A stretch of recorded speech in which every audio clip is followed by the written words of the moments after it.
Fleur Merlin, rapprochez-vous.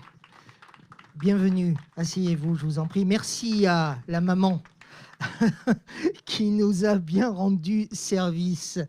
Regardez comme c'est beau, vous avez le droit de regarder. Oui, je ne peux pas m'en empêcher, ça fait 15 fois que je me tourne.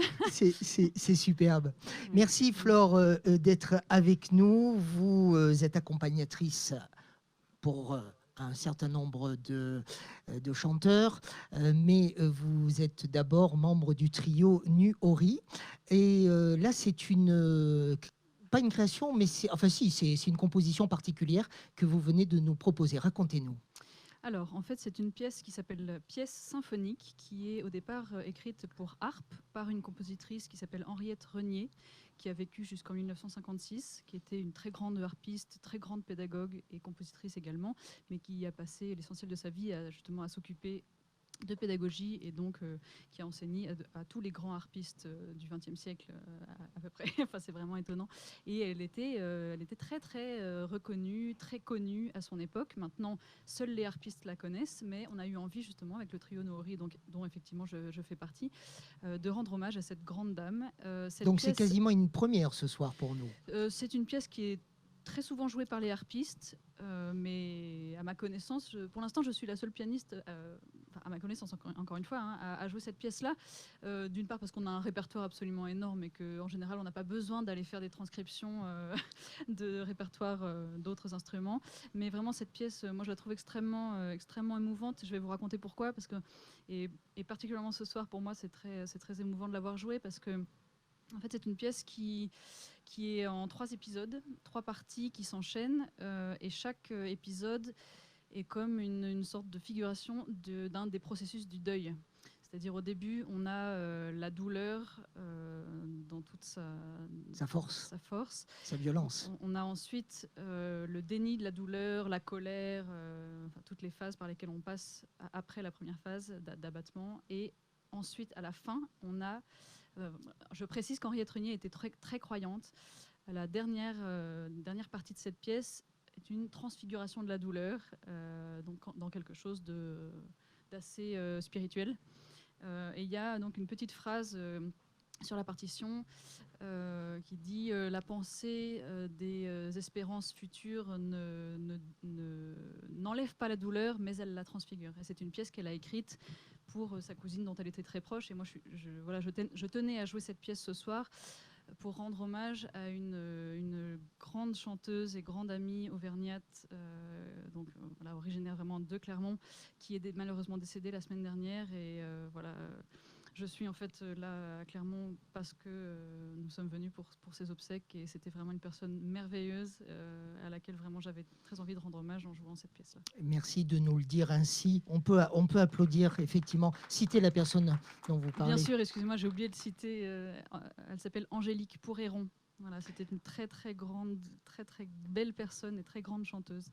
Décédée beaucoup trop tôt.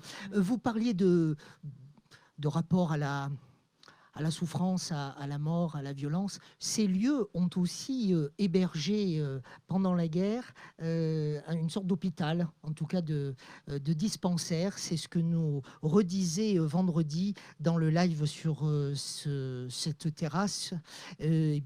Alain Blanc, le propriétaire des lieux, depuis, si je ne m'abuse, il nous a dit 1962 avec sa famille, en tout cas pour faire global. Voilà, 1962. Comment ça se passe quand on doit accompagner un chanteur d'opéra que l'on ne connaît pas? Parce que je dois dire que vous m'avez dit oui au téléphone quasiment tout de suite. Vous avez voulu vérifier 2-3 choses sur votre disponibilité, mais vous m'avez dit oui tout de suite et je vous en remercie, Flore. Par contre, vous n'aviez jamais joué pour Alexeï. Non, on s'est rencontrés hier, pour tout dire.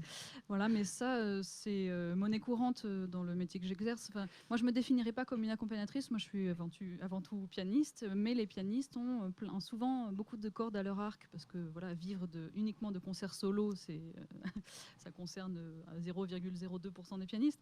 Le reste des pianistes fait beaucoup d'autres choses, et moi, j'aime énormément la musique de chambre. Voilà, c'est ce que je préfère, c'est partager la scène avec quelqu'un. Donc, pour moi, l'accompagnement, c'est de la musique de de chambre, et être capable de s'adapter rapidement à une personnalité, à des choix d'interprétation, à des œuvres qu'on ne connaît pas. Au vent qui fait vent, oui, virevoler, bon, ça c'est quand même assez virevolter rare. les pages des partitions aussi. Mais oui, bien sûr, découvrir de la musique en général, moi, mon métier, justement, quand j'ai cette casquette d'accompagnatrice, il s'agit de jouer une partition que je n'ai jamais vue immédiatement. Ça m'arrive très très souvent quand des chanteurs viennent, par exemple, pour passer une audition pour un rôle.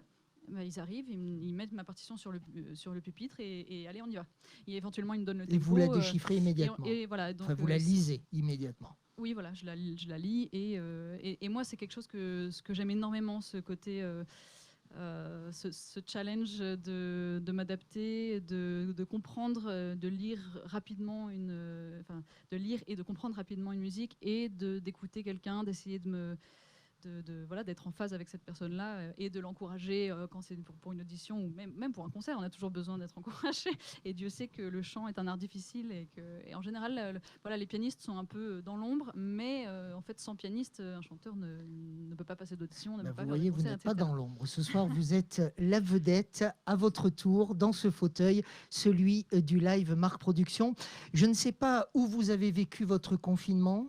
À Alors, Paris, j'ai à eu la Clermont. chance de passer le confinement à Clermont-Ferrand.